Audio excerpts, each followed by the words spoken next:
Now, Stanton, this is the last card. It's a decree. You turn it, you're gonna find out what's coming to you. The Hanged Man. It's upside down. But you can still choose, Danny. But you said so yourself. There's no such thing as bad cards, remember? Just depends on what you do with it. Look. I fixed it.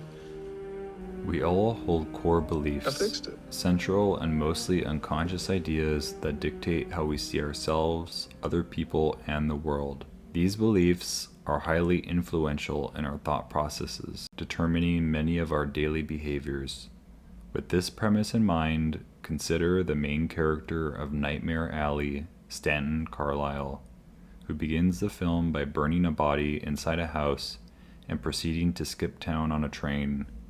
He seems to be someone who is trying to leave his past behind and start as someone new. But as we will see through a closer examination of the character and the film, although people, places, and things can change drastically, underlying internal beliefs remain, continuing to influence our lives regardless of external changes. Stan is someone who is trying to forget about his past life, both what he has done and what has been done to him. Soon after falling asleep on the bus, he wakes up as if transported to a new world and a new life, with the conductor declaring it's the last stop, the end of the line.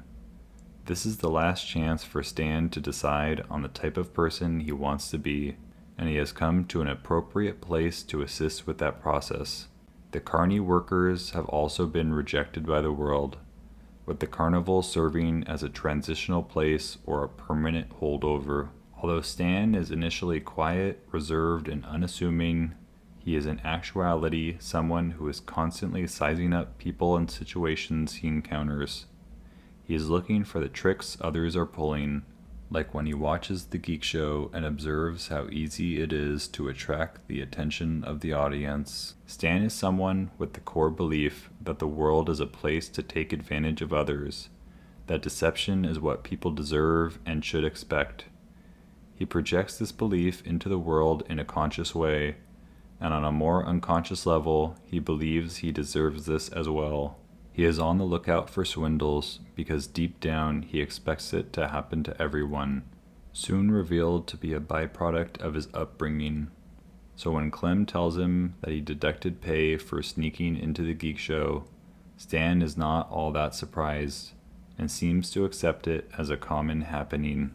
When Stan helps in the search for the geek who has gone missing, the funhouse literally mirrors the current phase of Stan's life, with the reflected surfaces asking him to take a look at his sinning self. The eyes of God are watching Stan, and he's needing to decide if he wants to head the way of salvation or eternal damnation. Step right up and behold one of the unexplained mysteries of the universe.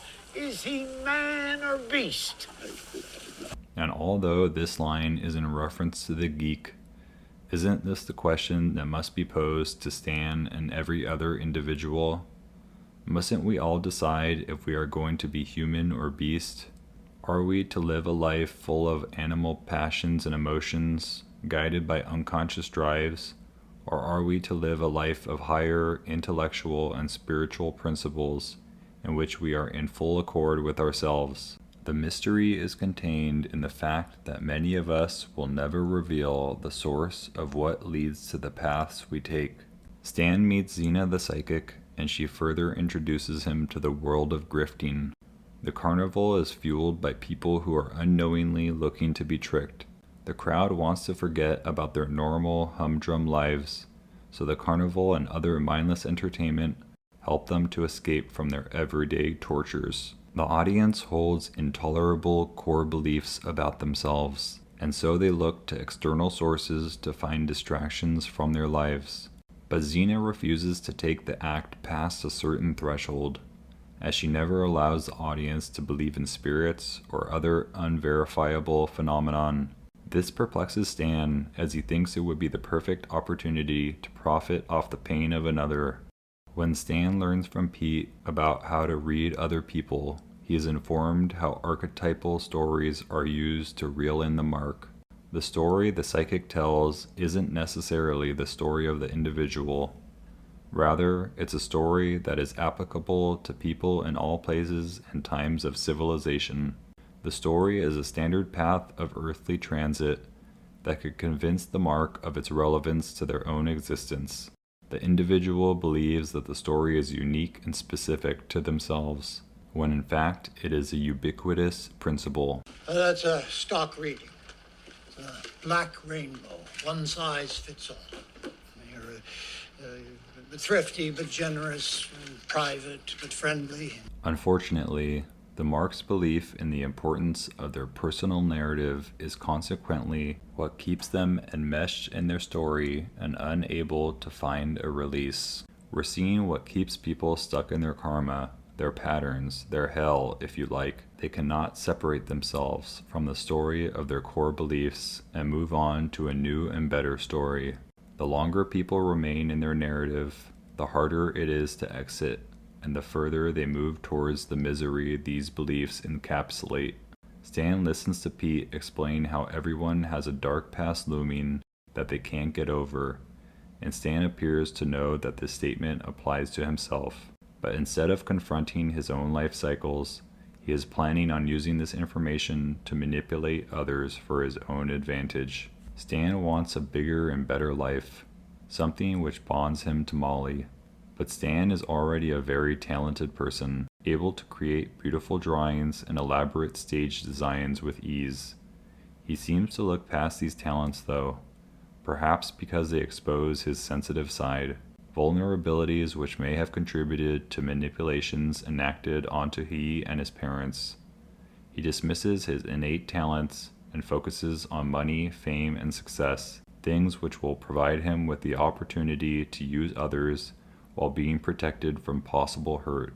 It seems psychism is the perfect occupation for Stan, a scheme where others are at his mercy while allowing him to conceal his deeper self.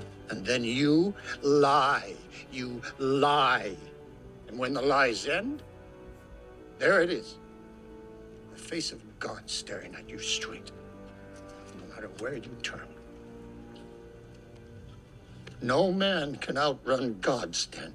After dropping the geek off at the Salvation Army, we have a conversation between Clem and Stan about how the geek comes to be the geek.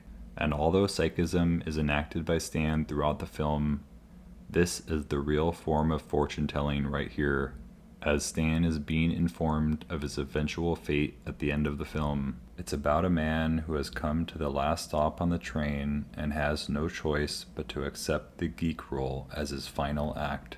But Stan can't see this future because he can't see himself.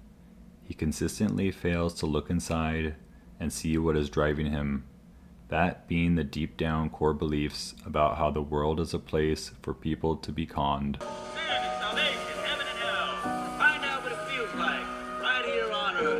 Let the mirror show you who you are and who you shall be. In short time, our story's protagonist becomes energized by convincing people of their personal illusions, of tricking them and taking advantage of their pain. He believes that the Lord blessed him, not knowing that it's his own distorted image of God which is leading him down this path. He soon leaves for a presumed new life with Molly, another who has been abused in the past, and Stan denies the notion that he could also treat her poorly. But this new life is just a continuation of the one he has been living, and just as he later admits that it's the same grift, just new threads, Stan is set to use Molly for his own gains and dismiss her needs just as others have treated her in the past. Loneliness. 2. Fear. Emphasis on detail. Circle. A prophecy fulfilled. As the two of them prepare for this new venture, we get the impending sense that the past is about to swing back around on Stan. Soon after he has met Lilith, she is attempting to psychoanalyze him. She is working towards a deeper understanding of his psyche and his underlying motivations. Stan is predictably resistant to this process and disturbed by the items they uncover. We learn about the resentment Stan holds against a man named Humphreys, who who took away his beloved mother, as well as the ill will he holds towards his father for permitting it. It seems that all older men are grouped into this psychic complex for Stan. They are all viewed as people who robbed him of his idyllic paradise with his mother. He is unconsciously transferring his emotions towards new objects, including when he secretly wished for Pete to die. Lilith becomes a new object of transference for Pete as well, in which he is looking for the protecting and saving essence that he has been searching for since his mother departed. Molly temporarily served this purpose, until the projection wore off and Stan needed to find a replacement mother figure. Similarly, due to the absence of Stan's father, Pete, and Humphreys, Grimble becomes the new father transference for Pete. He can now project his anger towards this new object by financially depleting the tycoon and leading him towards further spiritual impoverishment. The childhood events that Stan has been unable to confront are rearing their ugly head in his present life, sending him down a path of destruction. I think you really loved her, Stan. You can see that, can't you?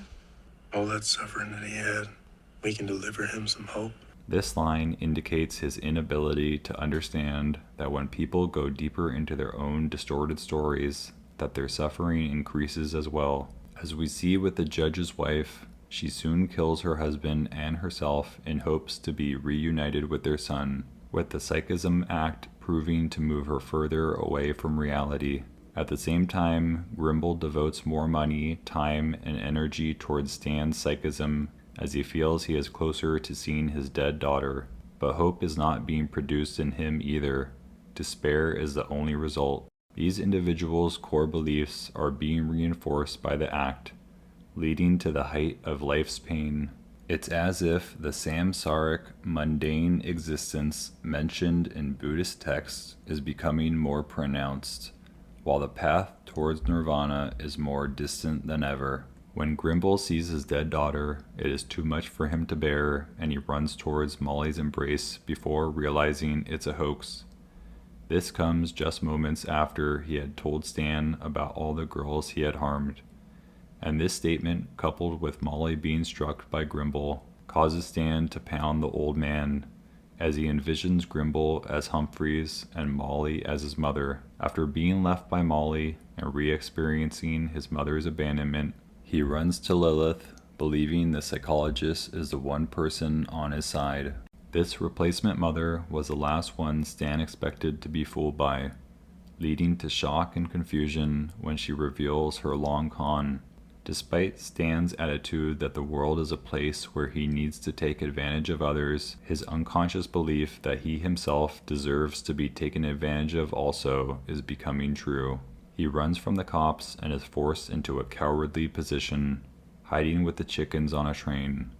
This mirrors the start of the film, both scenes involving Stan having just killed a man and traveling towards a new life. But just as a previous bus ride sent him to a lower rung of the karmic universe, this train ride is sending him that much closer to his own permanent misery. In the final scene, now a drifting alcoholic, desperate for a drink, Stan walks through the new carnival right past a sign asking, "What kind of man are you?"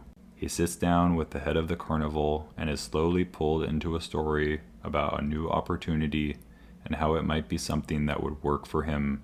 As he is fed the opium, Stan is being asked if this is something he can handle, and we get a faint glimpse of recognition. It's a story he knows well and has heard before, a story which was predicted to him by Clem. The ironic twist is that Stan invested in the wrong form of psychism from the start. His false version looked for what was not there in others and exaggerated it.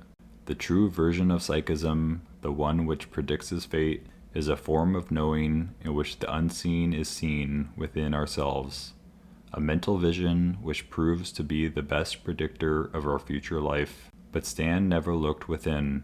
He never noticed the core beliefs that were driving him ever since childhood. He hauntingly responds to the offer, "It's the part I was born to play." It's as if the core belief finally made its way to the surface, exactly at the moment when he no longer has a choice to change anything about it. He is now stuck in his own story, like all the people he had preyed on, entering into an eternal nightmare of his own doing. This concludes this video on the psychology of Nightmare Alley. Please watch my other videos on other TV and film characters if you enjoyed this video. Thank you for watching. Haunts my reverie.